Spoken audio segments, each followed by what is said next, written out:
Halo, Assalamualaikum warahmatullahi wabarakatuh. Sekarang praktikum Ngrams ini kalau di modul praktikum ke-6, saya akan menjelaskan sedikit tentang Ngrams. Kalau di modul itu Ngrams adalah kumpulan dari item sejumlah N yang disusun secara berurutan dari teks atau speech. Representasinya itu adalah N sama dengan 1 itu disebut unigram, N sama dengan 2 disebut bigrams, dan N sama dengan 3 disebut trigram. Itu sebenarnya bisa N-nya berapapun, bisa 4, 5, dan seterusnya. Kenapa kita membutuhkan ngrams? Contohnya kita bakal jadi mempunyai masalah ketika kita mempunyai teks yang isinya adalah jam tangan dan jam dinding. Jam tangan itu adalah jam tangan, yang berarti itu adalah jam tangan, bukan jam dan tangan. Jam dinding juga begitu. Jam dinding itu adalah jam dinding, bukan jam dan dinding. Jam dan dinding, ketika kita melakukan split string yang isinya jam dan dinding, itu udah menjadi dua objek yang berbeda. Jam tangan juga sama. Jam tangan berarti kan jam dan tangan. Kalau misalnya pakai split string itu udah jadi objek jam dan objek tangan. Sedangkan jam tangan ketika menggunakan ngrams, kita pasti menggunakan bigrams di sini jadi jam tangan seharusnya. Bakal jadi masalah ketika kita menggunakan algoritma TF-IDF. Ketika kita split jam tangan menjadi jam dan tangan di dokumen pertama misalnya, dan jam dinding di dokumen kedua adalah jam dan dinding, otomatis dua dokumen tersebut memiliki bobot satu yang dihasilkan dari term si jam itu.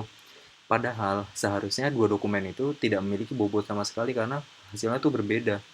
Jam tangan dan jam dinding. Jam di tangan sama jam di dinding kan otomatis berbeda. Nah, itu penerapan ngrams adalah di situ. Di sini pertama kita mengimport library NLTK. Kita akan menggunakan fungsi ngrams dan kita juga bakal mengimport lagi library NLTK.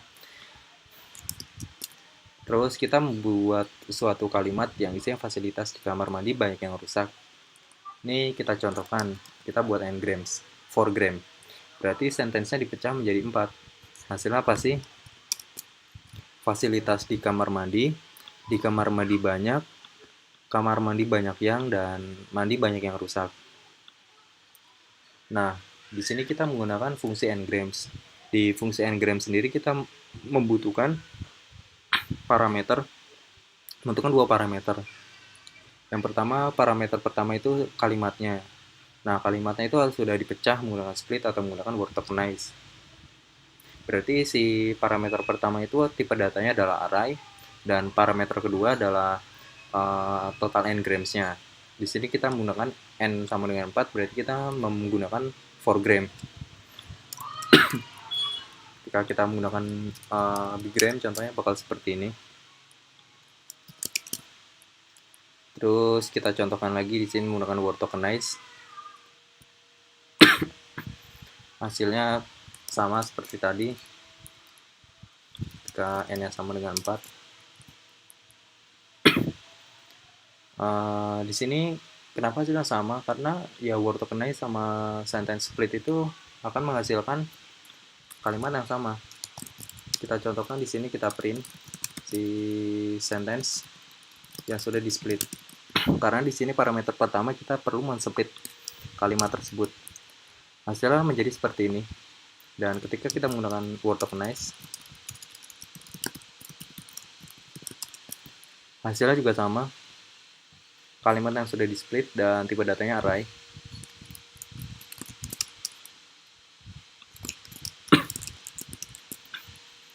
Terus kita di sini menggunakan text gram. Nah, kalau yang tadi itu kan kita nggak nge-split teksnya, baik menggunakan fungsi split string atau word tokenize. Kita langsung melempar si sentence-nya tadi yang tipe datanya itu array, string. Otomatis di sini yang bakal pecah menjadi grams-nya yaitu si teksnya itu. Jadi di sini ada fasil karena n-nya sama dengan 5 atau 5 gram. Fasil, asili, dan seterusnya.